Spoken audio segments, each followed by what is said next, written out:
नमस्कार दोस्तों, स्वागत है आपका अपने चैनल आपके अपने परिवार ज्ञान सागर एक यात्रा में। सबसे पहले हमेशा की तरह मैं आप लोगों से दिल से माफ़ी चाहूँगी यदि आपको पीछे से कोई भी शोर शराबा या गाड़ी मोटर की आवाज़ आती है। उम्मीद करती हूँ कि इन सभी डिस्टर्बेंस को आप दरकिनार करके इस वीडियो को अंत तक देखेंगे। यदि आपके मन में जिज्ञासा है संतों के बारे में जानने की, आपके मन में जिज्ञासा है अपने उस सच्चे गुरु तक पहुंचने की, अपने उस सच्चे गुरु को जानने की, आपके मन में ये है जिज्ञासा कि क्या है भक्ति, क्या है गुरु और क्या है भगवान, कहाँ है, किधर ढूंढूं, कहाँ जाऊं। यह आपका मन भी कहता है कि तू भटक रहा है, तू बेकार के आडंबर में खो गया है, तू सुख सुविधा में खो गया है, तू है तो समाज के भीतर यहीं कहीं तू भटक रहा है।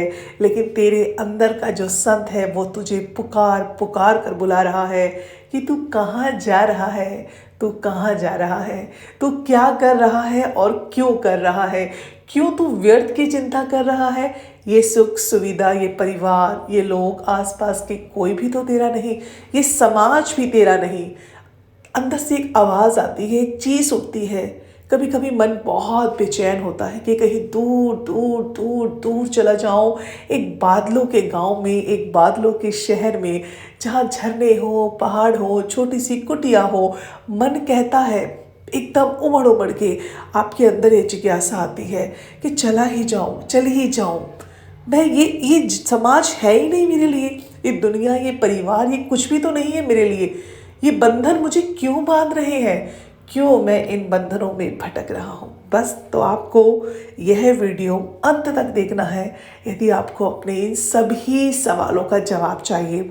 उम्मीद करती हूँ कि आप ये वीडियो अंत तक देखेंगे और यदि आपके मन में भी इस प्रकार की जिज्ञासा उठती है तो आप मुझे कमेंट करेंगे कि हाँ दीदी, मैं भी वही हूँ। हाँ, मेरे मन में भी ये बार बार उमड़ता है कि मैं ये क्या कर रहा हूँ। शादी हो गई, बच्चे हो गए, माँ बाप है, परिवार है, पर क्यों नहीं टिक पा रहा, मेरा मन क्यों भटक रहा है, मैं क्यों बार बार बार बार यहाँ से वहाँ मेरा मन बेचैन रहता है। मैं कहीं भी किसी भी बीच में हूँ, लेकिन कुछ पल के लिए ही अपने आप को संतुष्ट कर पाता या पाती हूँ, लेकिन कहीं ना कहीं मन बड़ा बेचैन है।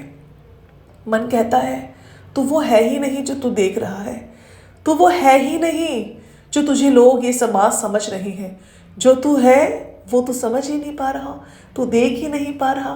तो आइए आज हम एक ऐसी ही संत जनाबाई की प्रेरक कहानी को सुनते हैं। एक भक्ति, नारी शक्ति और एक ऐसी समाज सुधारक जिन्होंने इस देश के लिए बहुत कुछ किया।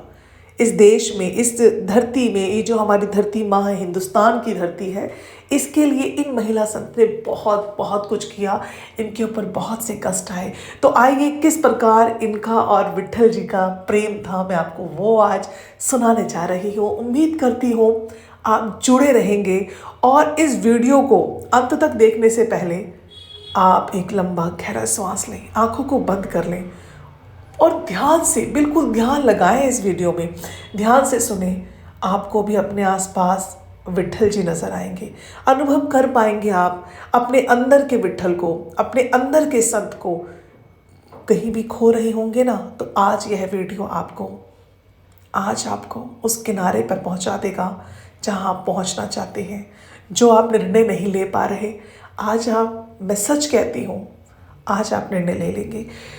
नमस्कार दोस्तों, स्वागत है आपका हमारे चैनल, हमारे परिवार, जहां हम भक्ति और अध्यात्म की प्रेरक कहानियों के साथ आपको एक नई ऊर्जा प्रदान करते हैं।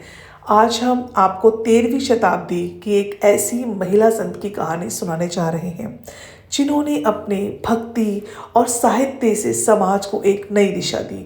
उनका नाम है संत जनाबाई। जनाबाई का जन्म महाराष्ट्र के एक छोटे से गांव गंगाखेड़े में हुआ। वह एक साधारण परिवार से थी, लेकिन उनकी सोच असाधारण नहीं थी। बचपन में ही माता पिता का साया सिर से उठ गया। उनके जीवन का सफ़र संघर्षों से भरा था, लेकिन उन्होंने हर कठिनाई को भक्ति के मार्ग पर चलकर पार किया। माता पिता के निधन के बाद जनाबाई संत नामदेव के घर में आ गई। नामदेव का परिवार उन्हें अपने साथ लेकर पंढरपुर आ गया। यहीं से उनकी भगवान विट्ठल के प्रति अनन्य भक्ति की शुरुआत हुई। जो हे विट्ठल, तुम्हारी भक्ति ही मेरा जीवन है, मुझे अपना साधन बना लो, मुझे अपना साधन बना लो, मुझे अपना साधन बना लो। तो यह जो शब्द हैं ये हैं जनाबाई के। जनाबाई ने ना केवल अपनी भक्ति को जिया बल्कि अपने अभंगों के माध्यम से समाज में महिलाओं की स्थिति और जातिवाद के खिलाफ आवाज़ उठाई। उनके भजन सरल थे लेकिन उनकी गहराई अनमोल थी। एक वाकया सुनाती हूँ मैं आपको। एक बार क्या हुआ, विट्ठल जी उनके समीप बैठे थे, वो चक्की पीस रही थी और जब चक्की पीसी उन्होंने तो विट्ठल जी साथ में ही उनके साथ चक्की पिसवाया करते थे आटा। जो आप जानते हैं कि चक्की में पहले घर में ही महिलाएं आटा निकालती थी। तो जब ये बैठी रहती थी ना तो इनके ना मन से एकदम अंदर से ना अभंग निकलते थे। मतलब एक ऐसे गाने के रूप में, एक ऐसे शब्द, भजनों के रूप में एक ऐसे शब्द निकलते थे कि जिससे ना विट्ठल जी सुनकर ना बड़े ही प्रसन्न हो जाते थे। वो कहते थे, जनाबाई तुम इसे याद कैसे करती है? वो कहती है, पता नहीं, मन में से जब भी आप मेरे समीप होते हैं मेरे मन से, और जब भी मैं आपको याद करती हूँ आपकी याद में मेरे मन से अभंग निकल जाते हैं और मैं हमेशा नहीं निकलते, कितने लिखूं? तो विट्ठल जी ने कहा, जनाबाई आज से मैं तुम्हारे अभंग लिखूंगा ताकि ये जीवन भर सबको याद रहे। जनाबाई आपके भजन सुनकर ऐसा लगता है कि विट्ठल हमारे बीच हैं। तो आज मैं आप सभी भक्तों से जो ये वीडियो देख रहे हैं वो एक बार जनाबाई के भजन ज़रूर सुनेंगे और खो जाएंगे ध्यान में। देखिए, मेडिटेशन करें, ध्यान करें। आप जितने भी संत के बारे में पढ़ेंगे सुनेंगे ना, आप एक चीज़ नोटिस करना कि वो लोग ना काव्य रहे। उन्होंने कविताएं लिखी, उन्होंने रचनाएं लिखी, उन्होंने अभंग लिखे, उन्होंने शब्द लिखे और सबसे बड़ी बात वो एक आंदोलनकारी भी रहे। उन्होंने समाज सुधारक का काम किया, उन्होंने महिलाओं के लिए काम किया, उन्होंने जातिवाद के लिए काम किया। ये तो एक संत ही कर सकता है। आम लोगों में तो लालच है और इन्होंने बिना लालच के, आज के आप नेताओं को देख लो, छोटी छोटी संस्थाओं को देख लो, संगठन जो बने हैं, पद की लड़ाई है, किसकी क्या देश में सुधार करना है, किसकी क्या प्रॉब्लम है, किसको क्या समस्या है। नहीं, बिल्कुल नहीं, किसी को फर्क नहीं पड़ता। पर मैं कहती हूँ हम कितने भाग्यशाली हैं कि भारत भूमि में हमारा जन्म हुआ जहाँ ऐसे संत आए जिनको अपने से ज़्यादा भक्ति तो प्यारी थी ही, लेकिन साथ में ही जिस देश में रहते थे वहाँ की जो समस्याएं थी उनसे भी उन्हें बेहद प्यार था। वह उन समस्याओं को अपनी समस्या समझती थी। उन्होंने अपना कोई परिवार बसाया या नहीं बसाया, लेकिन उनके लिए ये भारत भूमि ही अपना परिवार थी। क्या मैं या आप ऐसे हैं? कहीं ना कहीं तो मन में लालच है ना, कहीं ना कहीं तो हम कभी अपनों के प्रति, कभी अपने प्रति ही डगमगा जाते हैं। सच कह रही हूँ ना? अगर सच कह रही हूँ तो अपने अंदर एक बार ठटोलिएगा, क्या सच्ची भक्ति पर आप हैं? बिल्कुल ठटोलिएगा। विट्ठल तो हर जगह है, बस हम उन्हें हमें जो है उन्हें महसूस करने की ज़रूरत है, जो हम उन्हें नहीं कर पा रहे। और ये शब्द किसके हैं? जनाबाई के। जनाबाई ने 300 से अधिक अभंग लिखे हैं। बहुत, कितनी, मतलब उस ज़माने में जहाँ औरतों को आज़ादी ही नहीं थी और जो पढ़ी लिखी नहीं थी, मतलब सोचने वाली बात यह है कि उन्होंने इतने अभंग लिख दिए। मतलब उस ज़माने में जहाँ महिलाओं के लिए, मतलब आप देखेंगे तो उस ज़माने में मतलब कुछ नहीं था, महिलाओं को कुछ भी आवाज़ उठाने की भी मतलब आज्ञा नहीं थी उस ज़माने में। और आजकल की महिलाएं क्या कर रही हैं? खुद ही देखिए, अपने आप से पूछिए, मैं क्या ही बोलूँ कि आप लोग क्या कर रही हैं। सोचिए, क्या आप में वो संत नहीं है? या जो पुरुष आजकल क्या कर रहे हैं, क्या इनमें वो संत नहीं है? तो जनाबाई ने 300 से अधिक अभंग लिखे जो आज भी मराठी भक्ति साहित्य का अहम हिस्सा हैं। उनके भजन हमें सिखाते हैं कि सच्ची भक्ति वही है जो समाज को जोड़ती है, तोड़ती नहीं। कितनी बढ़िया बात है। और यहाँ तो घर ही टूट रहे हैं, यहाँ तो कोई अपना होकर अपना नहीं है। यहाँ तो लोग एक दूसरे को तोड़ना चाह रहे हैं, परिवार को तोड़ना चाह रहे हैं। और उन्होंने कितनी कितनी मतलब गहरी बात बोल दी कि भक्ति जो है ना, जो समाज को जोड़ती है, समाज को तोड़ती नहीं। समाज को नहीं तोड़ती, चाहे वो किसी भी जाति वर्ग का हो, अमीर हो या गरीब हो, उसे जोड़ती है। और भक्ति में आने वाले का कोई जात धर्म नहीं होता। वैसे तो इंसान का कोई जात धर्म नहीं होता, ये हमारा आपका बनाया हुआ है। जनाबाई का जीवन नारी शक्ति और भक्ति का अद्भुत संगम था। उन्होंने हमें सिखाया कि चाहे परिस्थितियाँ कितनी भी कठिन क्यों ना हो, भगवान में आस्था और खुद पर विश्वास से हर समय समस्या का हल निकल जा सकता है। उन्होंने बहुत अच्छी बात बोली है कि मतलब कि आजकल हम छोटी छोटी बातों पे लड़ाई कर लेती हैं और हमें मन नहीं करता उनसे बात करने का, हम रिश्ते तोड़ देते हैं, सब कुछ खराब कर देते हैं। लेकिन उन्होंने क्या बोला, कितनी भी कठिन परिस्थिति क्यों ना हो, भगवान में आस्था और खुद पर विश्वास से हर समस्या का हल निकाला जा सकता है। लेकिन कभी कभी हम भटक जाते हैं ना, हम कभी कभी सतमार्ग से भटक जाते हैं ना।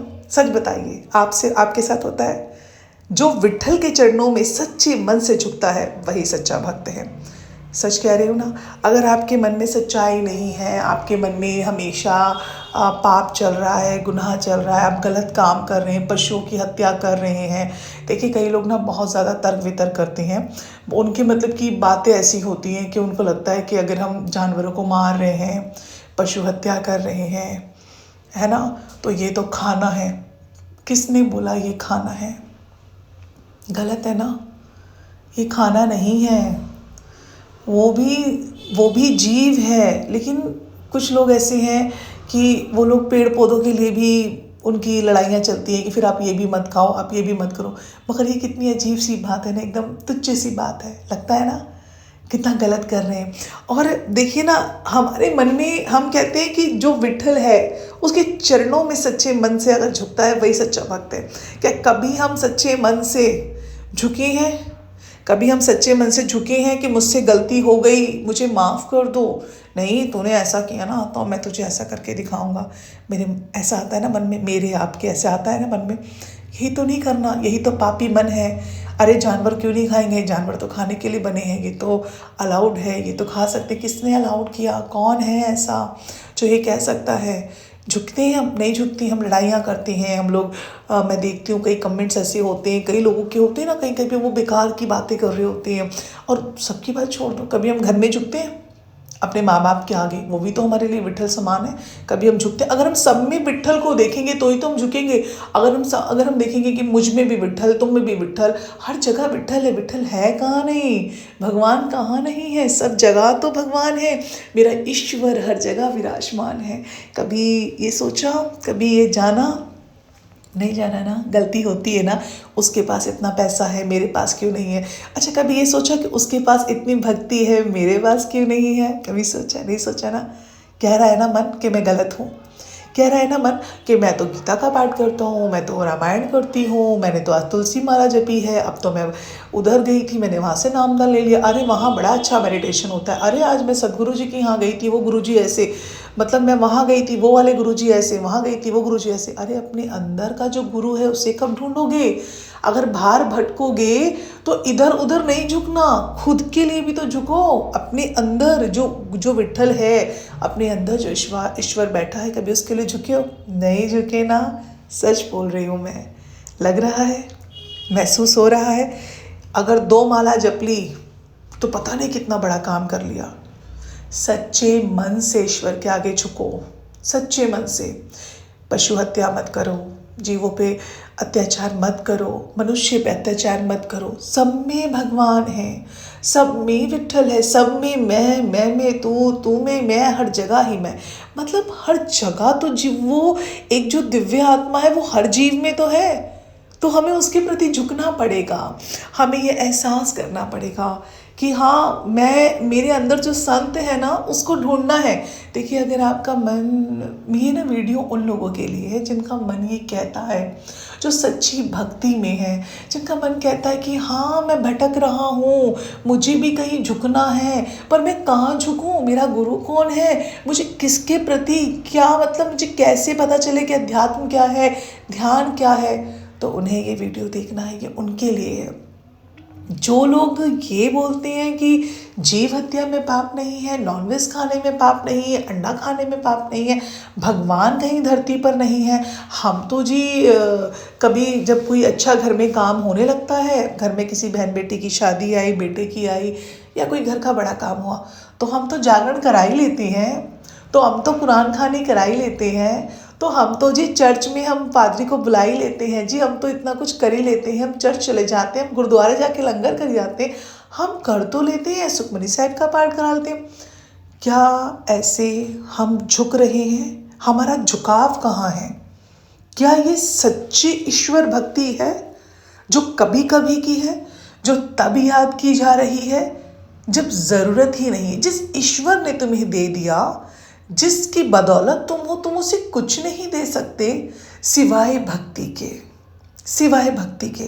क्यों इन आडंबरों में फंसे हुए हो? मैं ये नहीं कहती पूजा पाठ मत करो, मैं भी करती हूँ, करना चाहिए, ज़रूरी है, पर वो भाव क्या है ना, उसके ऊपर डिपेंड करता है। क्या आपके भाव जनाबाई की तरह है?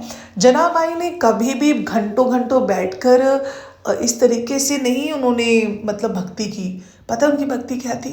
वो हर बात विट्ठल से बोलती थी, हर बात में वो विट्ठल विट्ठल विट्ठल विट्ठल। मतलब सर में दर्द है, विट्ठल आज मेरे सर में दर्द है, घर का काम बहुत है, विट्ठल आज तो बहुत घर का काम है, तुम कब आओगे, काम करो।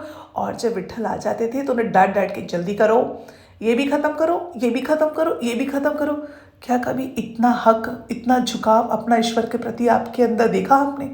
कभी आपने ईमानदारी से इतनी बात करी ईश्वर से? कभी हक से कहा मुझे ये चीज़ चाहिए? कहाँ हो तुम? अब ये नहीं कि आपने 1000 गुनाह कर दिए, आपने जीव हत्या भी कर दी, आपने दूसरों का बुरा भी किया, आप चोरी भी कर रहे हैं, सब कुछ कर रहे हैं, उसके बाद अगर आपको जेल हो गई तो ईश्वर तो खराब है, हमारी तो सुनता ही नहीं है। अगर आपने किसी के बच्चे के साथ गलत किया, फिर आपके घर में कुछ गलत हो जाए तो ईश्वर तो बेकार है, हमने तो पूजा ही नहीं करनी। मैं कई लोगों को देखती हूँ, अगर उनका नवरात्रों के टाइम पे कोई घर में एक्सपायर हो गया, कोई चला गया या कुछ भी मिसहैपनिंग हो गई तो वो नवरात्रे करना छोड़ देंगे। दिवाली के टाइम पे कुछ हो गया तो दिवाली छोड़ देंगे, कोई लोहड़ी के टाइम पे कुछ हो गया वो छोड़ देंगे, गोवर्धन पूजा में कुछ हो गया तो छोड़ देंगे। मतलब घर में अगर कुछ बुरा हुआ, कोई मृत्यु हो गई, कोई एक्सीडेंट हो गया, कोई घर से चला गया, तो वो सारा का सारा दोष उस ईश्वर पे, उस दिन पर। भाई क्यों? उस सामने वाले के अपने कोई कर्म नहीं है, और जिसके साथ आप जुड़े क्या उसके अपने कोई कर्म नहीं है? हम ये चीज़ को क्यों नहीं स्वीकार करते? हमारा झुकाव है कहाँ? हमारा झुकाव ईश्वर के प्रति नहीं है। ईश्वर को तो हम अपने लालच, अपने स्वार्थ से पूजते हैं। ईश्वर की भक्ति हम जनाबाई के जैसी जाने ही क्या? यदि आपको जनाबाई जैसी भक्ति जाननी है तो ईश्वर से बात करें, जनाबाई के भजन सुने, जनाबाई को सुने, उनके बारे में पढ़ें, ताकि आपके अंदर जो संत रुका हुआ है, जो संत दबा हुआ है, वो बाहर निकल कर आए, वो आप समझ सकें कि आप कौन हैं। और इसके लिए आपको क्या करना होगा? संत को सुनना होगा, जो भी संत आपको पसंद है, जिनको भी आप पहले सुनना चाहें। और स्वाध्याय बहुत ज़रूरी है जीवन में। एक स्पिरिचुअल बंदे के लिए, एक मेडिटेटर के लिए स्वाध्याय ज़रूरी है। स्वाध्याय करना इसलिए ज़रूरी है क्योंकि आपको कुछ नया जानने को प्राप्त होगा। तो दोस्तों, संत जनाबाई की यह कहानी हमें यह सिखाती है कि भक्ति में कितनी शक्ति होती है। अगर आपको यह वीडियो पसंद आया हो तो इसे लाइक करें, शेयर करें और हमारे चैनल को, इस परिवार को सब्सक्राइब करना ना भूलें। फिर मिलेंगे एक नई कहानी के साथ। जय विट्ठल, जय विट्ठल, जय विट्ठल।